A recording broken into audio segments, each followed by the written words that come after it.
ఓయ్! అందరూ ఎలా ఉన్నారు? అందరి లైఫ్‌లో ఈ ఒక్క చిన్న వర్డ్ చాలా ఇంపాక్ట్ చూపిస్తూ ఉంటుంది. ఏంటా వర్డ్ అని ఆలోచిస్తున్నారా? కంపారిజన్. చిన్నప్పటి నుంచి చితికి వెళ్ళినంత వరకు ఎప్పుడో ఒకసారి ఏదో ఒక మూల వాడితో, వీడితో కంపేర్ చేస్తూనే ఉంటారబ్బా! వాళ్ళిది చేశారు, వీళ్ళిది చేశారని ఎప్పుడు కంపేర్ చేస్తూనే ఉంటారబ్బా! వాడిది చేస్తున్నా నువ్వు అదే చెయ్యు, వాడిది చదువుతున్నాడు నువ్వు అదే చదువు అనే వాళ్ళే తప్ప అసలు నువ్వేం చేయాలనుకుంటున్నావు చెప్పు? నువ్వేం చేస్తే హ్యాపీగా ఉంటావో అదే చెయ్యి. వాళ్ళు ఏమనుకున్నా పర్లేదు అని ఎవ్వరూ చెప్పరు. ఒకటి చెప్పనా?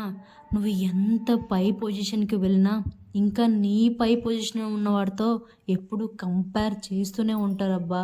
సో, ఈ కంపేర్ చేసిన వాళ్ళని పక్కన పెట్టేసి అసలు నీ లైఫ్‌లో నువ్వేం చేయాలనుకుంటున్నావో నువ్వే డెసిషన్ తీసుకొని ముందడుగు వేయి. ఖచ్చితంగా ఒకరోజు వస్తుంది నిన్ను ఎవ్వరైతే కంపేర్ చేశారో వాళ్ళందరూ సైలెంట్‌గా ఉండిపోతారు. నీకోటి చెప్పనా? నిన్ను నువ్వు నమ్ముకో. లైఫ్‌లో డెఫినెట్‌గా మంచి పొజిషన్‌లో ఉంటావు. సరే మరి ఉంటాను. కొంచెం నన్ను కూడా ఫాలో అవ్వచ్చు కదా! Thank you. Bye bye.